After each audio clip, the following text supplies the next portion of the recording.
Channel, good morning, good afternoon, good evening sa ating lahat. Saan man tayo sulok ng mundo, sana'y nasa mabuti tayong kalagayan at ligtas sa anuman masamang kapahamakan. At bago ang lahat, shoutout muna tayo sa lahat ng mga viewer. At syempre kay Roel ang Malalag. Mega love shoutout at sa lahat ng mga kasamahan niya.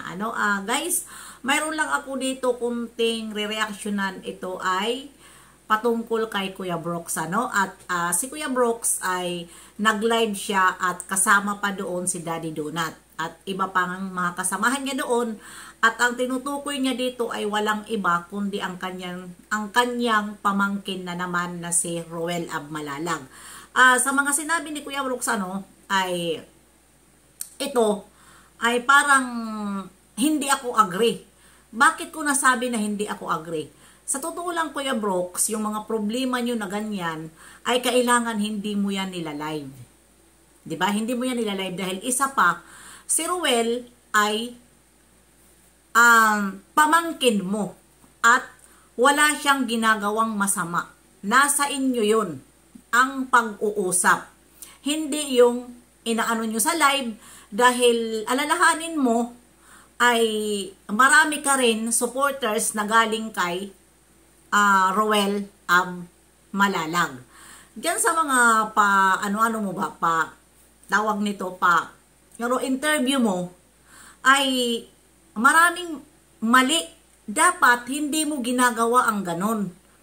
At doon sa mga nagsasabi na si Roel ay hindi sumasama kay Kuya Bal. Diyos ko, alam nyo ba? Wala naman nagsasabi na sumama ka sa akin. Hindi naman si Kuya Bal nagsasabi kay Roel na sumama ka sa akin. Kayo lang ang nagpapagulo. Diba? Kayo ang nagpapagulo. Hindi si Roel. At sa ngayon na panahon, di ba si Roel sumama naman sa Bagyo? Sa ngayon na panahon, nasisilip mo, naiinggit ka, na si Roel ay nagpunta ng Bagyo, syempre, meet and greet nila yun sa mga kasamahan niya. At bakit hindi ka rin sumama? Pabayaan muna natin ngayon na nagbakasyon siya. Nagpunta doon dahil galing naman yun, karamihan naman doon kagustuhan ng mga sponsor. At ang pag-uwi ni Roel sa Davao din ay hindi naman siya rin doon natulog lang. At nakinabangan din siya, namigay. Diba? Ano ba ang gusto nyo mangyari? At bakit ganyan na lang ang tingin nyo kay Roel? Parang napapansin ko iba na. Kinukontra nyo si Roel na wala namang kasalanan. Kontra na yan Kuya Brooks Diba? Kung sa ngayon, nasasabi mo yun ngayon, na sinasabi mo dyan sa mga kasamahan, parang nag-ano ko na naman ngayon sa mga kasamahan kay Alex Librada. Diba na sinasabi mo na parang tatay-tatay na ni Roel. Saan ba lulugar si Roel? Kuya Brooks. At sana noon pa nasabi mo yun. Diba noon dikit na dikit ka rin kay Roel? Diba? Binabanatan mo si Kuya Bal, binabanatan mo si Ate Amy, sino-sino pa ang binabanatan mo, si Ate Edna. Nang dahil lang sa pagtanggol mo kay Roel. Pero bakit ngayon parang nagbabago yata? Ano bang mayroon kay Roel? At bakit ginaganyan? Ako talaga sa totoo lang naaawa lang ako. Dahil nakikita ko naman na si Roel ay tumutulong lang. Diba? At saka isa pa, bakit dikit ng dikit? Kung sa kay Kalinga Prab ang pinoproblema mo, pag-usapan nila yun dahil magpinsan sila. At isa pa, binitiwan. Si Kalinga Prab mismo ang bumitiw kay Richelle. Diba? Kung gusto man ni Kalinga Prab na sumama, diprontahin si Roel, hindi yung idaan nyo sa live kasi nakakasira yan sa inyo. Nakakasira yan. Kuya Brick, sa totoo lang, gulong-gulo ang mga viewers sa mga ninyo. Sa totoo, hindi yung ilalive mo, na ganun ang pinagsasabi mo, ang mga interview mo, hindi mo napipigilan kasi Kuya Brooks, sa totoo lang, hindi ka marunong tawag nito, pag magsalita ka, diretso din Hindi mo na kailangan ilagay sa lugar. Ngayon, hintayin nyo si Dudong.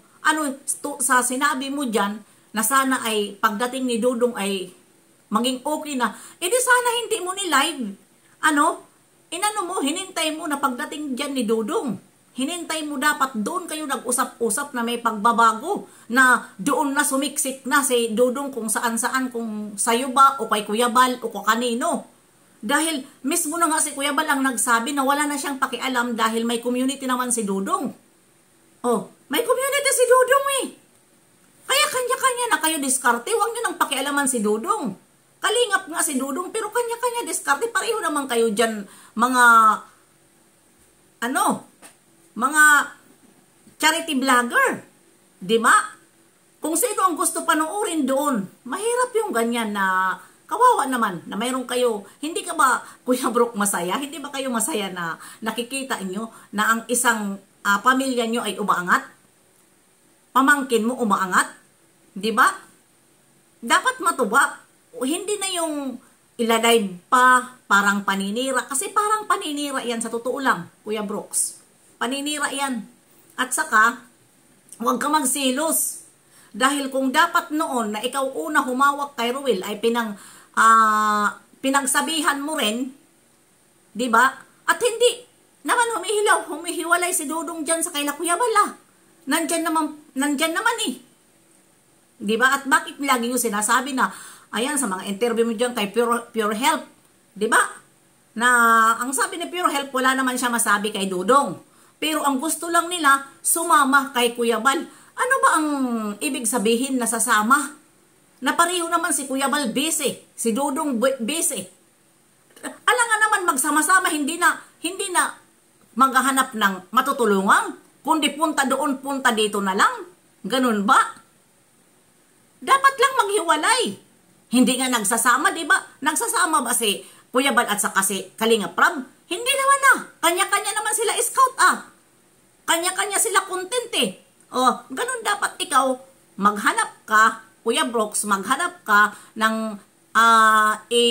ikukontent mo, mag-charity ka, di ba? Hindi yung ilalive mo. Maraming madidisappoint dahil ikaw ang una na humawak kay Dudong. Di ba? Ikaw ang humawak. Nakikipag-away ka noon sa mga katulad sa amin di ba nakikipag-away ka? Dahil kumakaampi ka kay Ruel. Tapos ngayon, nalalaman mo pala na masama na ganun si Ruel? Di yun. Pag-usapan nyo para maging okay ang lahat. Diba? Sa totoo lang, wag yung puro ganyan dahil ikaw may kumakampi sa'yo. Kay Dudong, may kumakampi kay Dudong. Ang mga viewers nyo, imbis na isa lang, mayroon magbabas sa'yo, ay marami ka na nga basher eh. Diba? Marami ka na basher, Kuya Brooks. Kaya, maging ako, maghanap ka na lang at kung mag-live ka man, yung live na, walang paninira sa tao para hindi kayo masilipan sa reactor. Kasi ako hindi pwede na hindi ako mag-reactor o hindi ako mag-reaction pag may nakikita ako na hindi tama, magre-reaction talaga ako. Mahirap yung ganyan na porket kahit mali, kakampihan mo. Pangit yung ganyan. Kaya, yun lang ang ko sa'yo, Kuya Brooks. Sinabi ko lang dito. Hindi ako nangialam dahil, pamangkin mo naman pero hindi tama eh. Hindi tama yung ginagawa mo kay Ruel. Sa totoo lang, alam ko ang nakikita ko dyan sa inyo na ayaw kay Ruel. Gusto nyo malaglag si Ruel eh. Yan. Pero, halatado na. Yun lang. Bye-bye. God bless.